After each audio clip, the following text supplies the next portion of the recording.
મોરબી નગરપાલિકા દ્વારા બાકી મિલકત વેરા વસૂલાત માટે આક્રમક અભિયાન હાથ ધરવામાં આવ્યું। મહાનગરપાલિકા દ્વારા બાકી મિલકત વેરા પેટે 4.61 કરોડની વસૂલાત હાથ ધરી। મોરબી શહેરમાં મિલકત વેરાની વસૂલાત માટે મહાનગરપાલિકાના વહીવટી તંત્ર દ્વારા કડક ઝુંબેશ શરૂ કરવામાં આવી છે।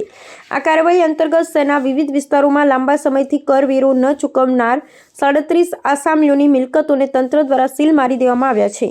આ સમગ્ર અભિયાન દરમિયાન પાલિકાએ કુલ 4.61 કરોડ રૂપિયાથી વધુની લેણની રકમ વસૂલવાની દિશામાં મહત્વનું કદમ ઉઠાવ્યું છે।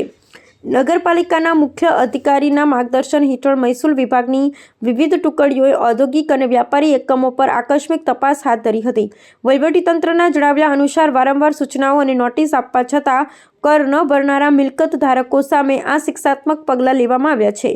આ કડક વલણનો મુખ્ય ઉદ્દેશ્ય નગરના વિકાસ કાર્યો માટે જરૂરી ભંડોળ એકત્રિત કરવાનો અને નિયમિત કરદાતાઓ પ્રત્યે ન્યાયી પ્રણાલી જાળવી રાખવાનો છે। આ કાર્યવાહીને પગલે અન્ય બાકીદારોમાં ફફડાટ વ્યાપી ગયો છે અને આગામી દિવસોમાં વધુ મિલકતો સીલ થવાની શક્યતા સેવાઈ રહી છે।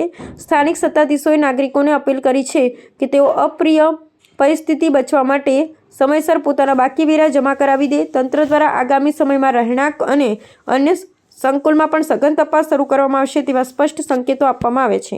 મોરબી મહાનગરપાલિકા દ્વારા વર્ષ 2025-26ની શરૂઆતથી જ ટેક્સની આવક વધે એના માટે પ્રયત્નો કરવામાં આવ્યા છે અને જે લોકો વર્ષની શરૂઆતમાં ભરે એમના માટે રિબેટ અને ઓનલાઈન ટેક્સ જે લોકો ભરે એના માટે પણ રિબેટ જાહેર કરવામાં આવી હતી। ઘણા બધા લોકોએ એનો લાભ લીધો હતો અને વર્ષની શરૂઆતમાં આપણને આવકનો ફાયદો થયો હતો।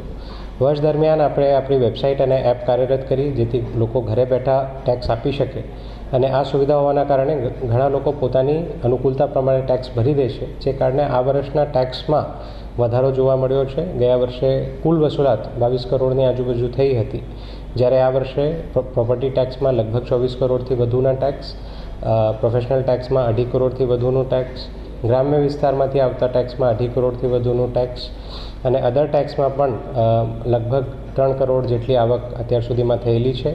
છતાં જે 2 મહિના બાકી છે વર્ષના, એમાં મહત્તમ આવક કોર્પોરેશનને થાય એના માટે પ્રયત્નો અમે કરી રહ્યા છીએ।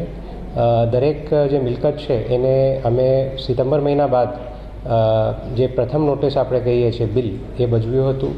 ત્યારબાદ જે બીજી નોટિસ છે એ ડિમાન્ડના સ્વરૂપે અમે આપી હતી, ડિમાન્ડ કમ નોટિસ, અને અત્યારે ત્રીજી નોટિસ એટલે કે વોરંટની બજવણી અમે કરીએ છીએ। અત્યાર સુધીમાં 300થી વધુ મિલકતોમાં વોરંટ આપવામાં આવેલી છે। સાથે સાથ જે લોકોએ વારંવાર નોટિસીસ આપવા છતાં કોઈપણ પ્રકારનું એમાં પ્રતિસાદ જ્યાંથી મળ્યો નથી એવી 37 મિલકતોને સીલ કરવાની કાર્યવાહી પણ કોર્પોરેશન દ્વારા કરવામાં આવી છે। મૂળ હેતુ લોકોને સારી સેવાઓ આપવાનું છે, જેથી તમામ લોકો આમાં અમને સહકાર આપે એવી વિનંતી છે। 15,000થી વધુ લોકો એવા છે જેમને અમે સોમવારે અને ગુરુવારે વોટ્સએપથી અને ટેક્સ્ટથી પણ મેસેજ કરીએ છીએ। તો આ બધાને મારો આગ્રહ છે કે આપ લોકો પોતાની રીતે ઓનલાઈન માધ્યમથી ટેક્સ ભરી દો, જેથી આપને પણ કોઈ હેરાનગતિ ન થાય અને અમે પણ જે અમારી ટેક્સની આવક છે એ વધારી શકીએ અને લોકોને સારી સુવિધા આપી શકીએ।